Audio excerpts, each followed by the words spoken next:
Hey everybody, welcome to a video by Matt6Wade1. This is Wade, and just going to do a little demonstration on how to solder battery leads or connectors onto your dull battery here. So first things you're going to need are wire strippers or whatever cutters that you prefer, just to strip the wire, and then some solder and a soldering gun. 100 watts is good for this. Of course your battery and your leads that you want to solder onto your battery. So what I first look at is what's positive and negative on the battery pack. What I always do is I always tell, if you look at a Duracell battery pack, it says positive right there, and then you see the little bump there.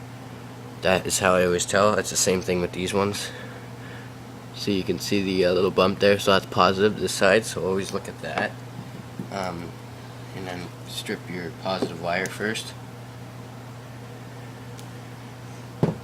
About an inch, not even showing there. And then here's what you're going to do. You can plug in your soldering gun, and if you have a 100-watt one, it should take no time to heat up. So what you're going to do is you're going to pre-tin your wire.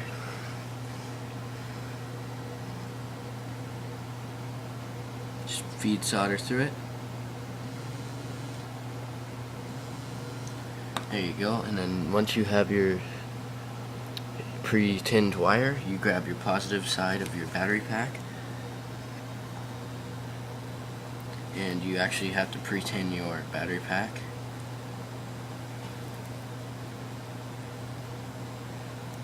Just wait for it to heat up a little bit. Shouldn't take that long.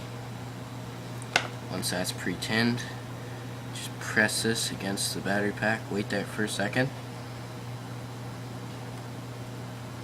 Then just keep the wire attached. Wait till it completely dries. And then once you have that, test the connection.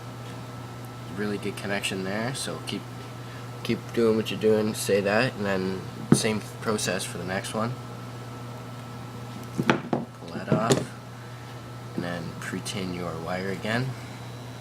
I already have some solder on my wire, or my soldering gun, so it's already pre-tinning it.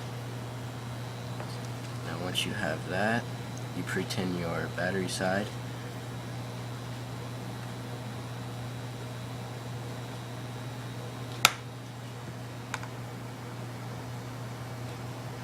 Once that's pre-tinned, you grab your wire. You should just do the same thing, press down, wait for a little bit. You may need to feed some solder in there for it to melt the other solder.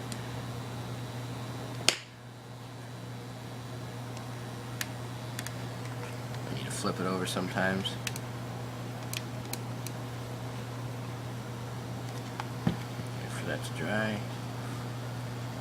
And then that's good. See, and that's a really good sturdy connection, as you can see there.